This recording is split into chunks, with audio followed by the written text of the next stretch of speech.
એક મિનિટ. તમારી સાથે જ વાત કરું છું. હા બોલો ને. શું છે આ?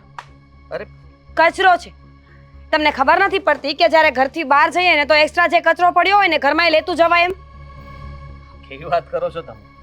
હું કામ પર જઈ રહ્યો છું ને આ કચરો તો ડસ્ટબિનમાં જ પડ્યો હશે ને, તો રહેવા દો ને. બિલકુલ નહીં. સીડી પાસે પડ્યો હતો અને સીડી પાસે કચરો પડ્યો હોય એનો મતલબ એમ કે તમારો જ કચરો છે. એમાંય તે કાળા કલરનું જબલું.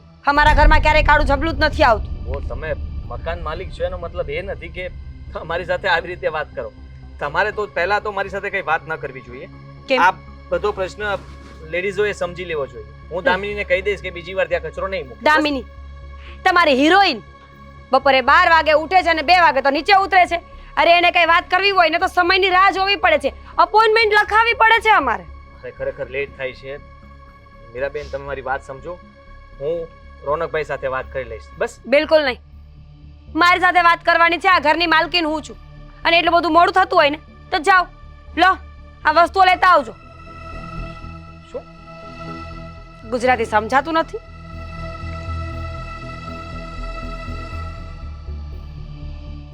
એમાં જે કપડાં ધોવાનો પાવડર લખ્યો છે ને એ બ્લુ કલરના પોલિથીનમાં આવવો જોઈએ, રેડમાં નહીં. લિક્વિડ શેનું છે? ભાઈ સાહેબ બધી ચિંતા છે આમને બોલો અમારા ઘરની. અરે લિક્વિડ ગમે એ હોય તમારે શું લેવા દેવા છે? પણ એક મિનિટ, તમારી કઈ ભૂલ નથી થતી. આ લિસ્ટ તમારે તમારા પતિ રોનકભાઈને આપવાનું હોય. એ આ બધી વસ્તુઓ લઈ આવી દેશે. એ ભાડુઆત છે.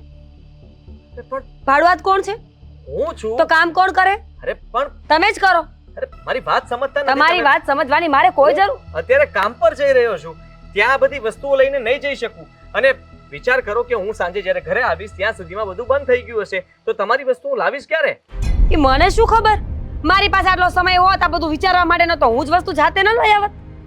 તમે એક કામ કરો, આ તમારે અને અમારે બિલકુલ મેળ આવે એમ નથી. તમે છે ને સાંજ સુધીમાં મકાન ખાલી કરી નાખજો. અરે વસ્તુઓ બધી હું લઈ આવીશ. અરે હું તમને કહું છું ને, હું લેતો આવીશ.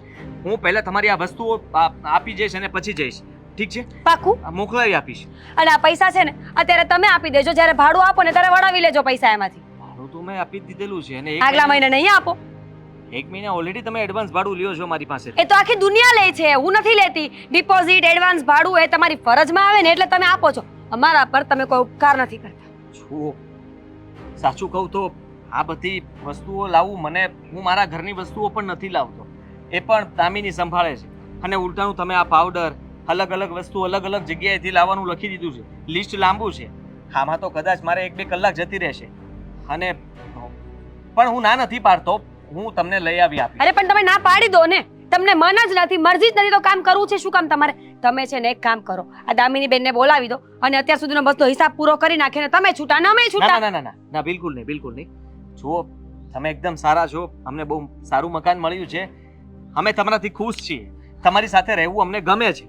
અમારી જે કંઈ પણ ભૂલ છે એને તમે માફ કરો છો. હંમેશા અમને સમજાવવાની કોશિશ કરો છો. એ મને વધારે પસંદ છે. Thank you. હું આ ઝાડવા છે ને મોટા થઈને ફેલાઈને પાડોશીના ઘરે જશે. કટ કરવાના છે. ક્યારે કરશો? આ વખતે રજા આવે એટલે કરી આપીશ. ચોમાસામાં આ ગેટની બહાર છે ને એક નદી ચાલી જતી હોય છે, એને પણ તો સાફ કરવી પડશે ને. બધું હું કરીશ, મદદ કરીશ તમારી. તમે જ બધું કરશો તો તમારી બાયડી ક્યારે કરશે? એને કહી થોડું એને સમજાવો, શીખવાડો કે આપણે જ્યારે કોઈના ઘરે રહેતા હોય ત્યારે કેમ રહેવું જોઈએ. સારું, એને સમજાવી દઈશ અને કહી દઈશ. ઠીક છે? કયું એ ભૂલાયું નથી ને? બ્લુ પોલિથીનમાં કપડાં ધોવાનો પાવડર, રેડ નહીં. હા, સમજી ગયો. જાઓ. હા, એક મિનિટ. કચરો. હા, સારું. મને લાગ્યું કે પગે લાગો. બિલકુલ નહીં. બ્લેક જબલું છે એનો મતલબ કે તમારા ઘરનો કચરો છે. ન વિશ્વાસ આવે તો રસ્તામાં ચેક કરી લેજો. બીજું કઈ કામ છે? અત્યારે નથી. કઈ કામ હશે ને તો રોનકને કહીશ કે ફોન કરે. સારું, હવે જાઓ. હા, ફાઇનલી. જય શ્રી કૃષ્ણ. જય શ્રી કૃષ્ણ. મકાન માલિક હું છું અને મારા પર રોપ જમાવવાની કોશિશ કરે છે. અરે નદીમાં ડૂબી ના જતા.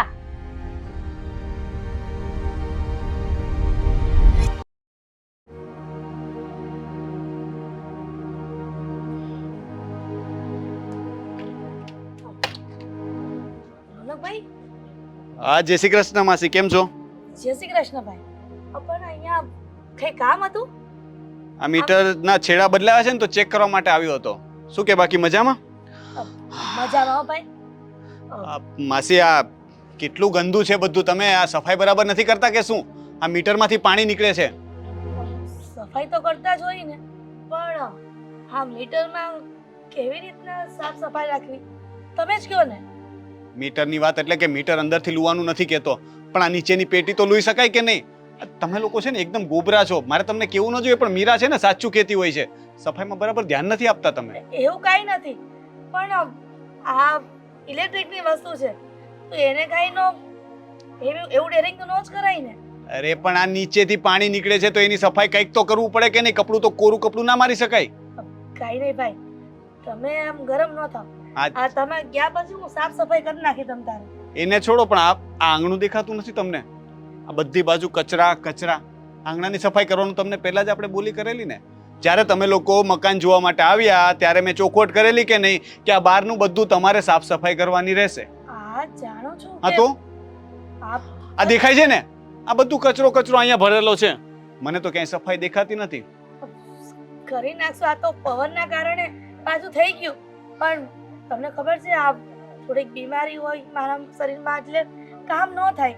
અને દીકરી પણ કેટલું કરી શકે કામ મારે. હા, એ તો હું ભૂલી ગયો કે તમારે તો પેલું વરદાન છે ને કે જ્યારે બીમાર પડવું હોય ત્યારે પડી શકાય. કારણ કે આ પાણીના મીટરનો જ્યારે વારો અમારો હોય ભરવાનો ત્યારે તમારાથી બધા કામ થાય છે. ત્યારે તમે ઘર ધોશો, બધું સાફ સફાઈ કરશો, કપડાં પણ મહિના મહિનાના ધુઓ. અને જ્યારે તમારો બિલ ભરવાનો મહિનો હોય ને ત્યારે તમે બિલકુલ કામ નથી કરતા. એવું કેમ? ભાઈ તમને ખોટો વહેમ છે. એવું કાંઈ નથી. હા, તમે એવું વિચારો છો. હું એમ કહું કે હા, તમે મીરાબેનને કાંઈ આવું કહેતા નહીં. નકર જો મકાન ખાલી કરાવશે તો અમે ક્યાં જવું રહેવા? ના ના, મકાન તો ખાલી હું નહીં કરાવું. હા, ભાડું ગમે ત્યારે વધારી શકું. ભાડું? હા, તો તમે લોકો પછી આવી રીતના ચીટિંગ કરશો તો મારે પણ ભાડું વધારવું પડે ને. એક તો તમને વ્યાજબી ભાડામાં મકાન રહેવા માટે આપ્યું, ડિપોઝિટ પણ ઓછી લીધી છે ને તમારી. 3 મહિનાની ડિપોઝિટમાં આજે ક્યાંય મકાન મળે છે? લોકો 6 મહિનાની ડિપોઝિટ માંગે છે. જાઓ તપાસ તો કરો ગામમાં. જાણું છું કે બધા કરતા ઓછી ડિપોઝિટ અમે લીધી છે. આ તો માસી છે ને, મીઠા ઝાડના મૂળ ન ખાઈ જવાય. એવું અમે ક્યાં કર્યું? મારો દીકરો આવે ને ત્યારે હું કહી દઈશ એને બધું, બસ કે આ મીટરનું થોડું ખરખું કરી હા, એ દે. તમારો દીકરો, એની સાથે પણ મારે વાત કરવાની છે. એને બાઇક પાર્ક કરવાની કઈ ખબર પડે છે કે નહીં? મારી ગાડી મૂકવાની જગ્યા પર દરરોજ બાઇક મૂકે છે. આ મકાન તમે વેચાતું લીધું છે? ના ના, નહીં ને, ભાડે છે ને. હા, તો મારી ગાડી મૂકવાની જગ્યા પર એને બાઇક મૂકવાની છે. તો પછી અમારી ના ના, એક કામ કરો ને, દસ્તાવેજ જ કરાવી લો ને, તમારા નામે જ કરી દઉં ને. ના ના, એવું અમે ક્યાં કહીએ છીએ કે દસ્તાવેજ અમારા નામે કરી દો. પણ હું એમ કહું છું કે ગાડી આપણા આંગણાની બહાર ન મૂકીએ તો ક્યાં મૂકવા જાય? આ બીજું કઈ પાર્કિંગ થોડું છે? હા, તો એક વાત કહો, તમે ત્યાં ગાડી મૂકો, વાંધો નહીં. હું મારી ગાડી ક્યાં મૂકું તમે મને ખાલી એટલું કહી દો. હું બીજાના ઘર પાસે મૂકવા જાઉં? આ મારું પોતાનું મકાન છોડીને હું મારી ગાડી બીજે પાર્ક કરું? તમે ભાડુઆત છો, તમારે સમજવાનું હોય, તમારી વ્યવસ્થા તમારે કરવાની હોય. હા, પણ અમારી વ્યવસ્થા કેવી રીતે કરીએ ગાડીની? તમને ખબર તો હોય ને, કોઈ પણ ભાડુઆત આવે તો શેરીના નાકા પર મૂકો. નાકા પર મૂકી દેવાની ને, ત્યાં જગ્યા ખાલી પડેલી છે ને, આખું ગામ ત્યાં મૂકે છે, તમે પણ મૂકો. ઠીક છે, હું આદિત્ય સાથે વાત કરી લઈશ. પણ ભાઈ, હવે શું કામ કરો છો? ગાડીને કઈ નુકસાની કોઈ કરી તો એનો જવાબદાર કોણ રહેશે? તો અચ્છા, હવે એની જવાબદારી પણ મારે લેવી પડશે. હા, તમારી ગાડીમાં કંઈ પણ નુકસાન થાય, તમારો દીકરો બહાર ગમે ત્યાંથી એક્સિડન્ટ કરીને આવશે તો મને લાગે છે કે એનું બિલ પણ તમે મને જ આપશો, હે ને? એવી વાત જ નથી. પણ તમે એક કામ કરો છે ને, મકાન ખાલી કરી નાખો. હું આદિભાઈ સાથે વાત કરી લઈશ. ના ના રોનકભાઈ, એવું ના કરો.